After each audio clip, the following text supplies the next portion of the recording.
Thank you so much, Mr. Chairman, Ranking Member Graham, and thanks to the other distinguished members of the committee.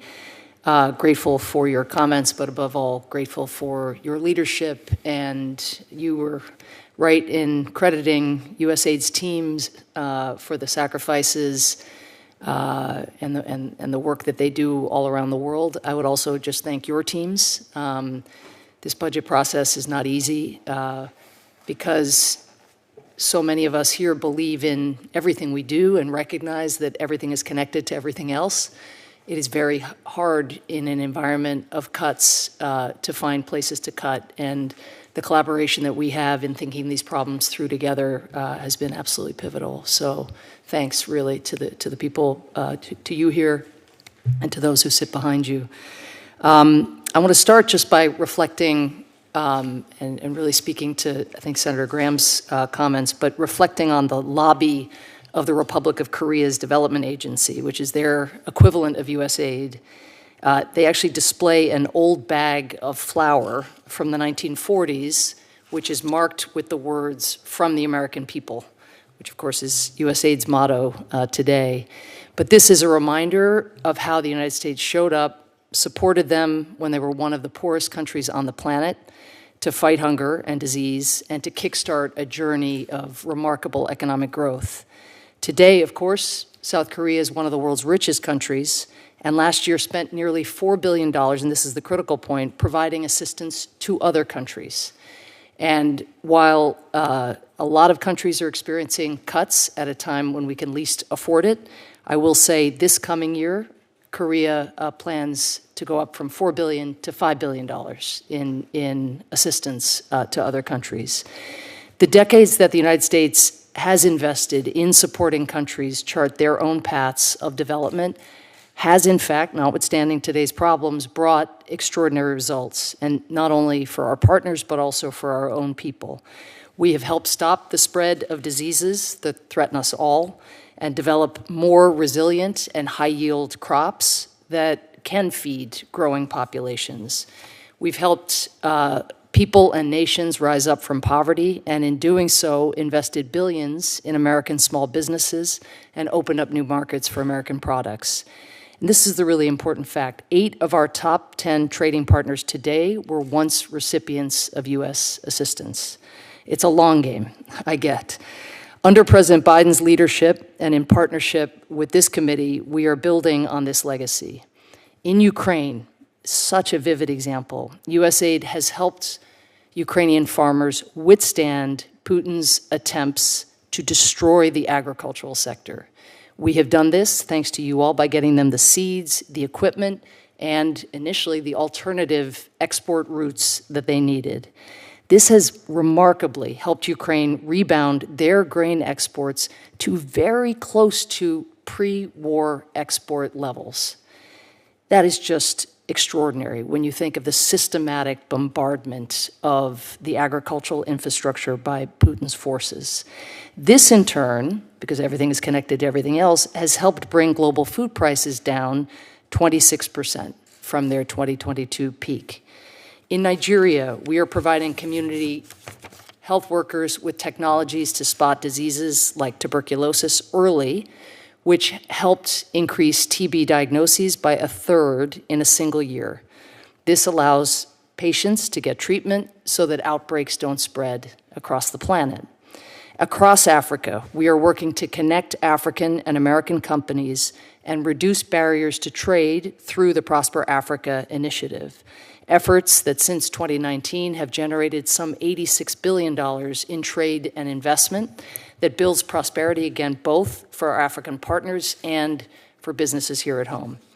Bipartisan support for these efforts make Americans safer and more prosperous and provides a critical foundation for U.S. leadership and influence in a world where other global powers are working aggressively to erode U.S. alliances, undermine democracy, and diminish basic rights and freedoms. For example, the PRC's global lending spree has made it the world's largest debt collector. For every dollar of aid that the PRC provides to low-income and middle-income countries, China has provided $9 of debt. So $1 of aid, $9 of debt.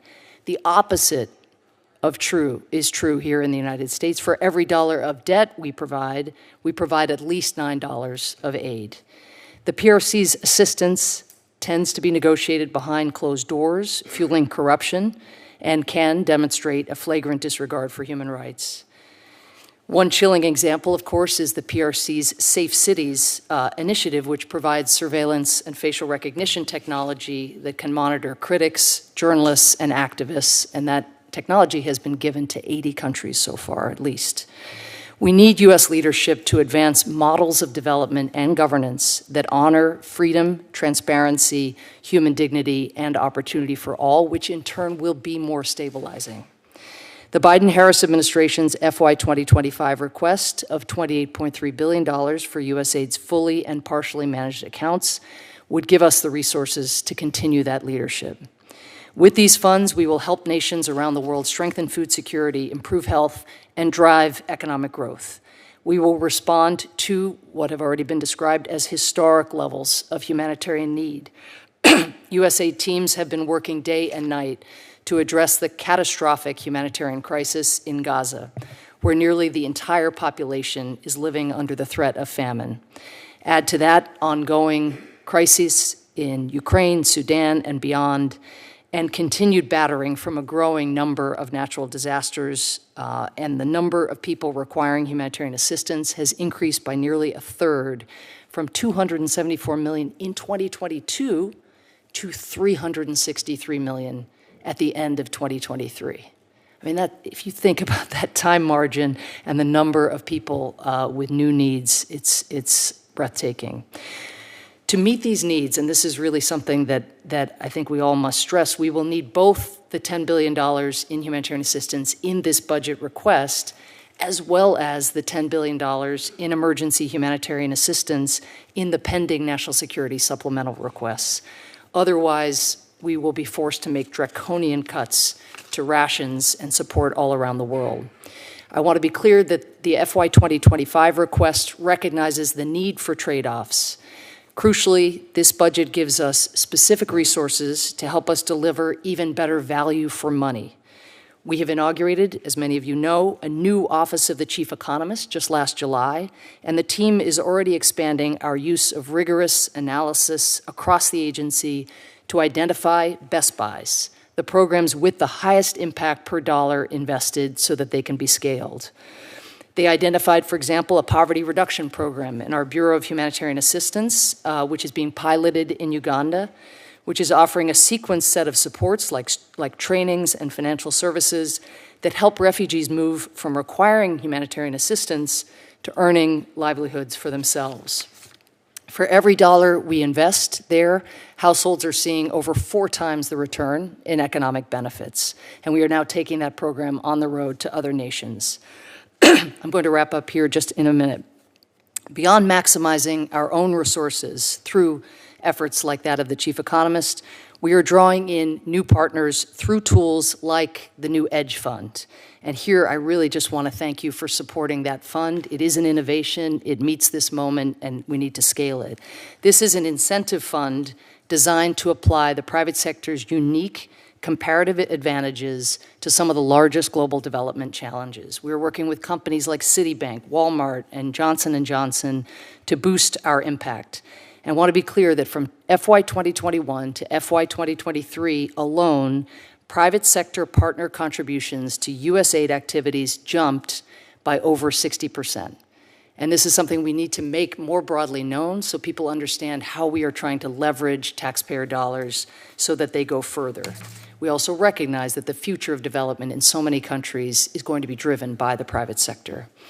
If we make these investments, we really can catalyze change, and I have no doubt that we can continue America's extraordinary legacy of leadership in building a more secure, prosperous, and stable world for us all. Thank you. Thank you, Madam Administrator. To my colleagues, we're going to do 7-minute rounds.